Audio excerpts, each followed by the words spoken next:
Hi, I'm Ashley, and you are listening and watching Confidence in Coffee. The first thing I want you to know is that I see you and I hear you.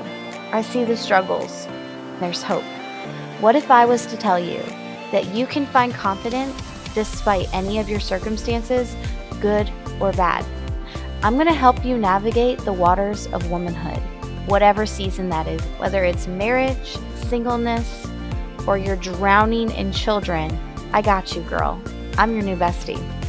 I'm going to help you find confidence and hope through Christ. I'm going to leave you with plenty of encouragement and practical tips to overcome those limiting beliefs so you can live a life well. Plus, we're going to find a few laughs along the way. So grab your favorite cup of coffee and join me as we chat confidence in coffee.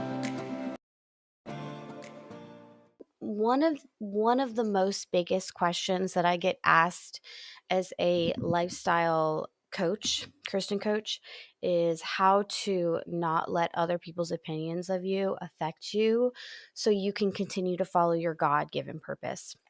I'm going to name a bunch of reasons why that is. I'm going to name 19 reasons why, first off, you should ignore them. And then also, we're going to talk about how to discover that purpose. That's the second most important common question I get as a lifestyle coach, is how do I ignore these people that minimize and tell me not to follow my dreams? And then second, how do I discover my dreams? How do I walk into my purpose? Where do I get the boldness? And so those are the things we're going to talk about today. And I am, of course, excited.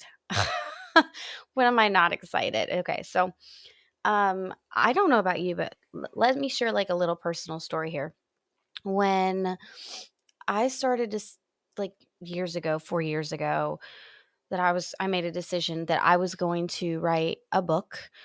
I chose to tell some of my closest friends that, hey, God told me to write a book. And I don't know why, but first off, I was nervous. I was nervous to tell them. Why are we nervous to tell our friends about our biggest passions and desires, ambitions, and dreams?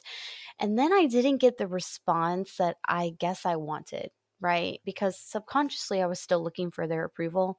And so I wanted them to be like, wow, you're called to do this. Yeah, you have a story. That's great. That's not what I got from them. From the people that I thought were the closest to me, it was more like, yeah, maybe you're supposed to write it for you only. Or, yeah, that sounds exciting. Or they just didn't say anything at all. Either way, the vibe was super negative and disapproving. And I'm not going to lie, I spent a little bit of time still trying to like gain their approval by telling them, I'm doing this and I'm doing this and this is working out and I've already written this. Can I read it to you? And I just made a decision one day because it was taking up so much of my energy to try to please them that I wasn't going to look for their approval. I wasn't going to look for anyone's approval. I was just going to do what God told me to do. And with the support and the honor that I have from my husband, I was going to pursue that dream, not caring what anyone else thought, and that being enough. And that can be really difficult because not only do we struggle as human beings, I'm dealing with it with a middle schooler right now, by the way, to want people to like us, right? To want to belong, to want people to admire us. We all want to be admired, but we also struggle with the fact that the ones that are closest to us, their opinions mean so much, so much. Family, friends, like really close to us because they know us. And I think that's where the nerve feelings come from, is the fact that they know us and then we're going to put our life out here in the public eye. And it could be an insecurity within them, or they just don't see you that way. And the only thing I'm going to be real about, that I agree with Rachel Hollis that she said. No offense. If you love Rachel Hollis, that's amazing. But this is the only thing that I really agree with her, is this. She said that your family's members are not going to buy your book. And it's true, they're not. And you kind of hear the opposite. We're like, oh, you got to get more people to buy your book rather than your mom and your dad and your sister and your best friend. True, true. And they will, but they're not going to read it. They are not going to be the ones to read your book. And you are not trying to reach them. With whatever your God purpose is that drives you, it's for someone else that needs your story. It's for someone else that needs your message. It's for someone else that needs your influence. It is for someone else who needs your product, the value that you're going to bring in their life to inspire them to also discover their God-given purpose. And so, at first, I want to talk about the 19 reasons. 19, I know, why not 20? I'm sure 20 will be in there, but just like a few reasons why you should not care. And I pray that it motivates you. And I believe in the Lord that it motivates you to just do it. Just do what God asks you to do. And if God asks you to be with your family, because God does ask us to sacrifice ambition to support our family, and that happens. I mean, it's all throughout the Bible. He asks us to sacrifice things all the time to bring glory to Him and take care of our responsibilities. And if that's what God's calling you to do, then maybe the shift is, okay, don't let me be okay with that. Let me be okay with putting myself on the back burner so I can support my spouse, my children. We moved here to Virginia so I could support my spouse. I never wanted to move here, but it was his season. It was a shift, it was a change. And God told me way before he told him. That's how marriage works. And so I honored that message, not wanting to move, not wanting to listen to God. And we moved to Virginia with nowhere to live and no experience in what he does. And now he's getting promoted. He has moved up in his career. And we are pretty settled in a great place. Is it easy? No. Is it an adjustment still? Are there bad days? Yeah. But we're still following God's purpose, regardless the fact that it's laid out, and regardless if I want it, because that's what God called me to do. So He gives me the peace and the contentment and the strength to do it. So whatever that is, follow your God-given dreams. And here's why you should ignore the people that tell you not to. Listen, the only yes you need to follow your dream, the only yes is yours and God's. You'll regret it later, actually, in life if you are delaying it. You'll question yourself, why didn't you do it sooner? Have you ever heard your mom, your dad, your grandma, your grandpa, your aunt, your uncle say, man, if I was your age, I would have done this over again? Don't be that person. You have the ability to prevent that. Not following your dreams makes you feel unaccomplished. Eventually, this will stop you from dreaming altogether. That's hard to swallow. To not follow your dreams and to constantly think that you come last. Your desires, your God-given desires that He placed in your heart are not important. You'll get used to that. You'll get used to having to do that. And at the end, you'll be unhappy.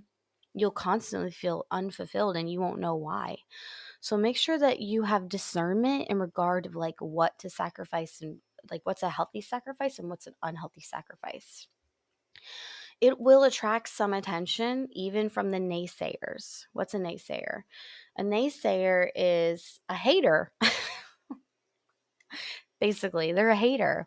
You'll feel strong as you prove the naysayers wrong. As Walter Baggett, I hope I said your name right. If you are listening to this, you're probably not, but if he is, the great pleasure in life is doing what people say you cannot do. Let's just be real. Because as you grow up as a child, we tend to define ourselves by what people say about us, what our parents say about us, what our friends say about us. We tend to define our identity in that. Is that good? No, because we are who God says we are. But not only do you need to be careful of that, but you also, and know your identity and following your purpose. But you also will have the pleasure of overcoming people pleasing, overcoming the need to have approval from other people by following your dreams. People who follow their dreams are doers. Say, I am a doer. Doers have more power to create, influence, and change their environment. And eventually the world, your community, one person at a time. 6, life feels more memorable, hence you feel and become more memorable. Life feels more memorable, hence you feel and become more memorable. That's what you want. You want to make an impact. You want to remember the hard times, the good times, the strength, the weakness. You want to create those things, not only for you, but mama, for your children, for your spouse, for the people around you. Those challenges will help you.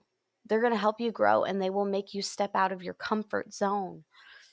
If you are a client of mine, I always tell my clients all the time, I always tell them, if you're in your comfort zone, that's not good. If you're uncomfortable, that's exactly where you need to be. Because growth doesn't happen in the comfortability, it happens in the uncomfortability. And dreams, guess what? You got to take chances. You got to step out of your comfort zone. But chances are, you're going to be in a really awkward situation where you feel like you're unqualified. Look in the Bible. Who was qualified to follow Jesus or be a disciple? No one. And when you take those chances and when you get uncomfortable and you get out of your comfort zone and you get into places that feel really awkward and uncomfortable and make you nervous, that gives you opportunities. So take chances, because that's going to give you those opportunities to follow your God-given dream. You will inspire others to follow their dreams, even if they know nothing about you. It's true. People are watching you. They will never admit. There will be people out there still to this day. There are people that watch me and they never admit that they do. But I know that I'm making an impact in their life. I don't need them to tell me. I don't need their validation, but I know. And you will too. Remember that. Have that mindset when they don't affirm or validate your feelings, because they won't. That's not why we follow our God-given dreams. We do not follow our God-given dreams to be validated by other people.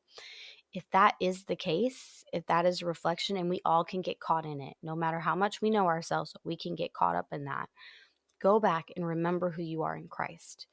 Sacrifice some things. Make sure your priorities are right. Just recently, my priorities weren't right. I had to take my mornings back. I had to give my morning to God. Everything that I do, I had to give it back to God to make sure that He's in the spotlight and not me. And we all get caught up in that real life. Following your dreams makes you interesting. Because guess what? Not a lot of people do it. Unfortunately, not a lot of people do it because they get caught in this. They get caught in the thought that they have fear of man's approval rather than just God's. It has to be just God's. So it would make you stand out, which in turn will make you an interesting person. Who doesn't love to challenge the status quo, right? Who doesn't? And so be prepared for that. There are no rules in life, so why limit yourself to what everyone else is doing? If everyone else isn't following their dreams, do something different.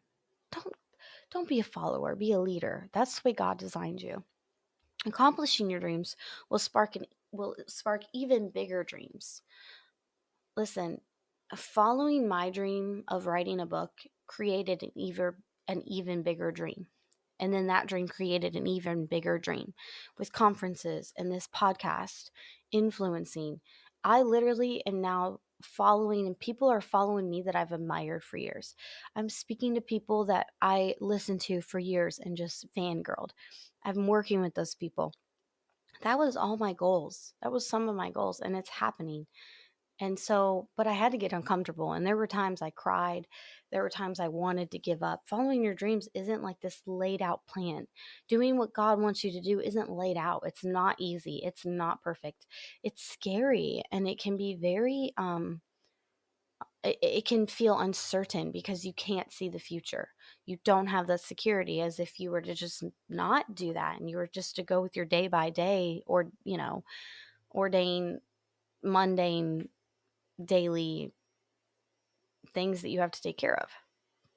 And so that kind of makes it exciting too. I mean, it's the way that you look at it.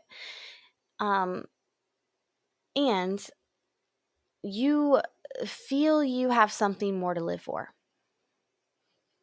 That's okay to feel that way.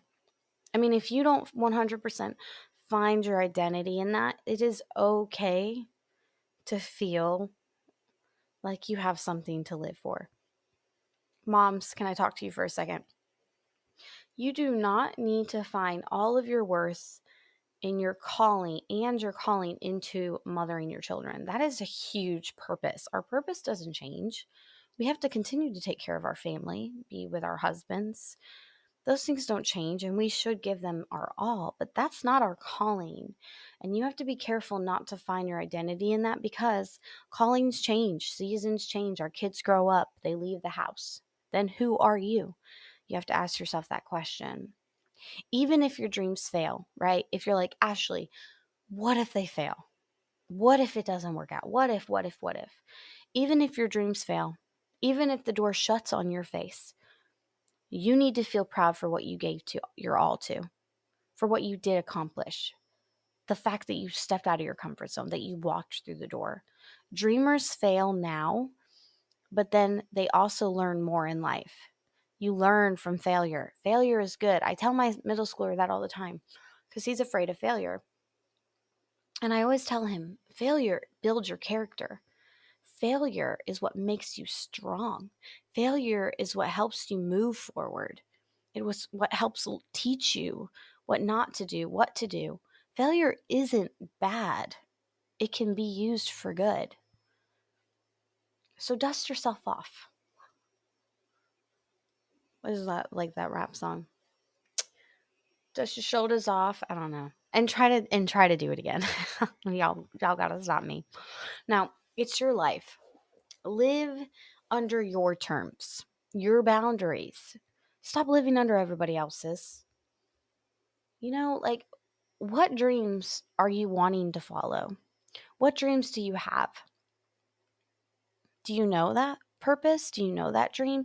Can you define your God-given purpose in life? If not, that's what else we're going to talk about. Okay, Ashley, I know I have a purpose in my life. I know this is what God has for me. I know that this is what I'm supposed to do. I hear you. Okay, I'm stepping out. But I don't know what that is. What is that? And sometimes I have to ask myself that too.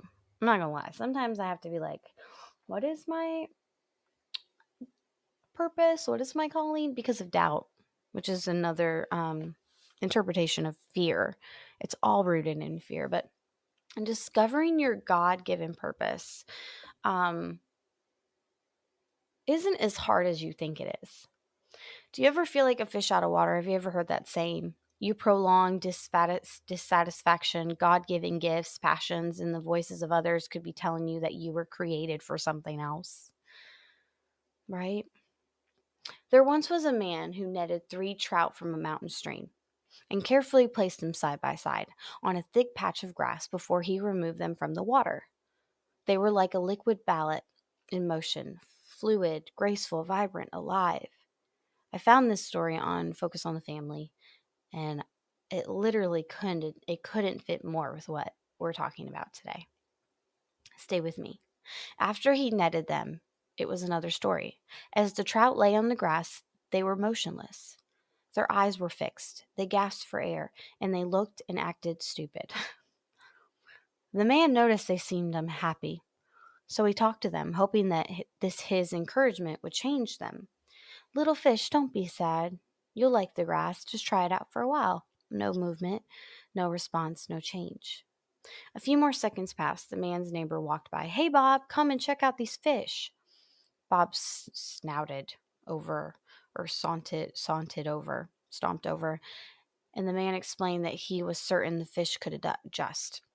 I'm sure they could prosper here on the grass. Don't you agree? Why not? Bob replied. So he also tried to tell the fish it would be good if they learned to like the grass. After all, he liked the grass. Why shouldn't they? Still, the fish didn't blink. They just lay there, looking dumber by the second. Finally, a little boy approached and explained, What are you doing? Put them back. They can't be all they've been created to be when they are out of the water. Finally convinced, the man carefully placed each fish back in the stream. After splashing for a split second, all 3 swam away effortlessly. Again, it was a liquid ballet. What ease, what grace, what beauty. In that moment, the man realized that no matter how long the fish lay there, they would never adjust to the grass, and they would never be satisfied. No matter how much he or anyone else told them otherwise. Even if the fish tried to convince themselves they could learn to like the grass, they never would. and they would never prosper. In fact, they would eventually die. Do you feel like a fish out of water? Your prolonged dissatisfaction, your God given gifts, passions, and the voices of others could be telling you that you were created for another purpose. And like these fish, if you feel like you are dying inside, listen up. It could be just what you need to push you into another, more satisfying ocean. What's the point of the story? Listen to your dissatisfaction. Listen to it. We've been taught to believe that dissatisfaction is a bad thing. Have you? I have. And that we should do everything possible to avoid it. Shove it down, ignore it, block it out. Act like it doesn't bother us. Take a pill, plaster on a smile, make a video, watch a video, stream the internet, buy something new, or decide that misery is a part of just bearing our cross. But above all, don't consider that God might be using it to make us uncomfortable. So we'll want to swim in another ocean where our gifts can shine. And listen, don't get me wrong. Dissatisfaction can be a result of spiritual warfare. Depression can be a part of spiritual warfare. There is a mental sickness, physical element of depression, anxiety, but then there is a spiritual one, and God will give you discernment. They feel differently, I know. Ephesians 6:10-12 tells us about that. And it's not like an identification that we are out of God's will, but it can also be a road sign that He has another purpose for us. So if you're miserable in your current career or job, and you have been for a really long time, you've prayed, sought counsel from others, looked for guidance through scripture, and you're still miserable, consider that God may have another plan. Now, is your plan laid out? No, we talked about that, but you should have peace. You should not feel miserable and confused and heavy and burned out. That's not of God. That is not of God's plan. And here's what helps you with that.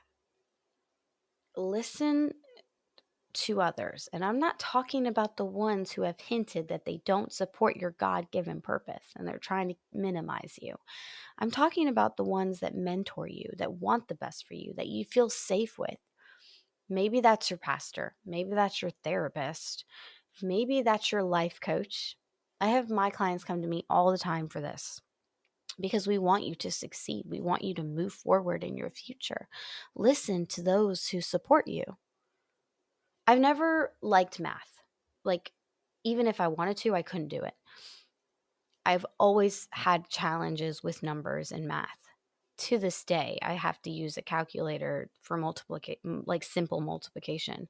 Whenever I come within 5 feet of a math problem, I literally get anxiety, like physical anxiety. Like I sometimes can itch and break out in hives. Numbers have never been my thing. And my guess is that they never will be because God created me with different gifts.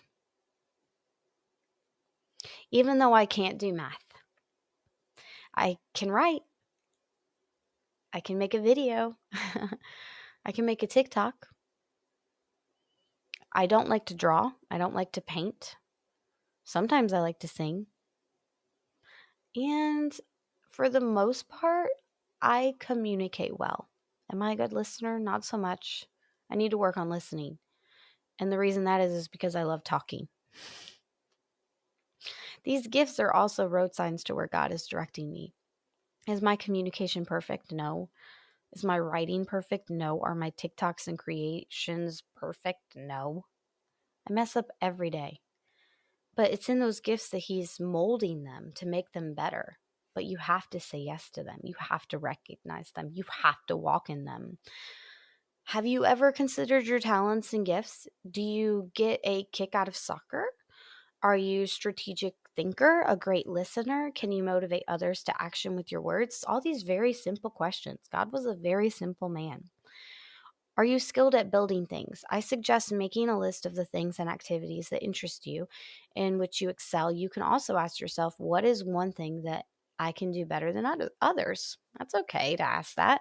This can also clue you in on your God-given purpose. The gifts God gives us are like little seeds planted inside of us, but for them to grow, we have to use them.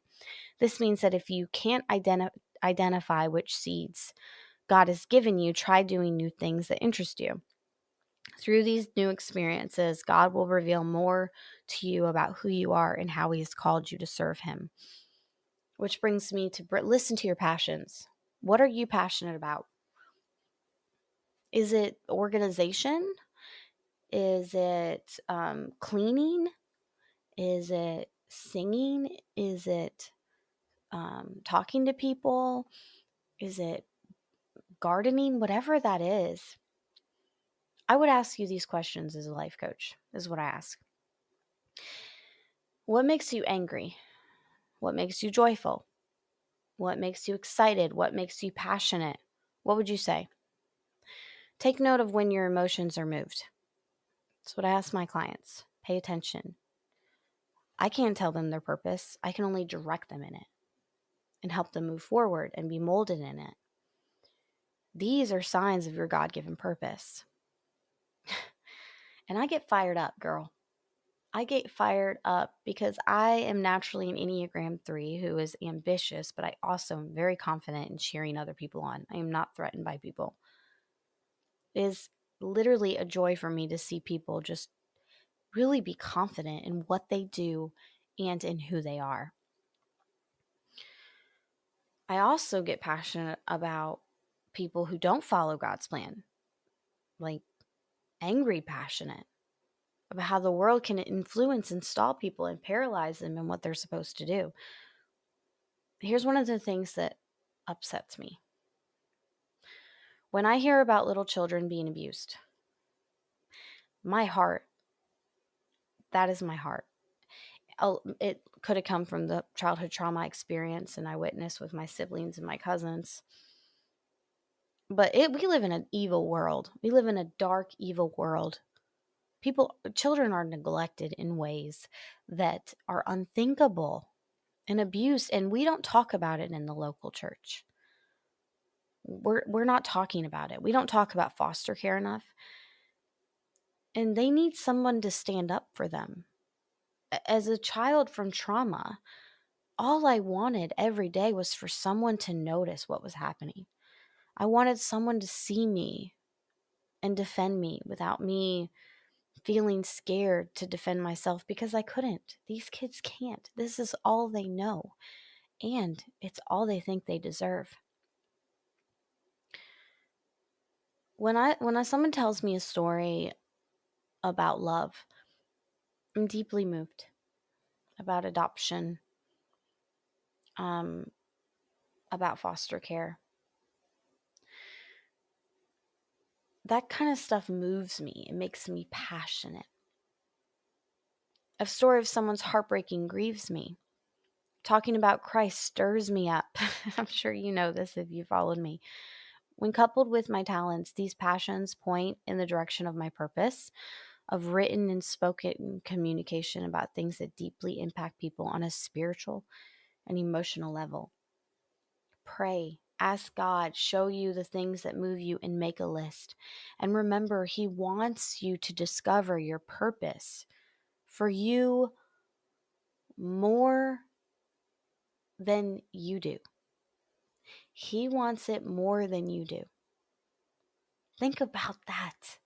Let that be your motivation. Lastly, consider that your purpose is not just about you.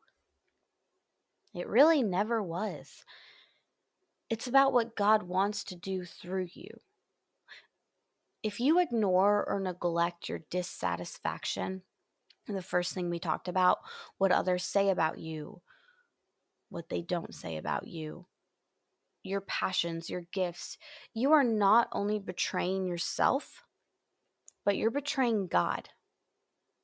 Even in the mistakes, even in the flaws that paralyze you because you don't feel qualified enough. God allowed you to go through those things on purpose because there's a reason behind your pain. He's called you to a purpose and He wants you to walk in it. It's really that simple. And not just for you, but for others and for your own joy, because that's where you're going to find it. Also consider that since God has called you, He is completely able to reveal your purpose to you and will, as you diligently seek Him. I want you to look up this verse, Hebrews 11:6. Seek God with all your heart and with all your mind and with all your soul. Love Him. Let your focus, let your eyes be on His presence, on Him. Walk with Him. Let Him show you and tell you and let you feel what you're passionate about. What angers you? What makes you sad? What brings you joy? And in that, write it down and then ask God where your purpose is in that. And give Him time. And the most important thing I can tell you to do is to listen. Because He's speaking, but you got to listen, you got to pay attention. And I promise it's not a waste of time and it's not an inconvenience. It's literally the best thing you can do with your day because He's in control of it anyways, right? So sis, who cares what the naysayers and the haters say about you?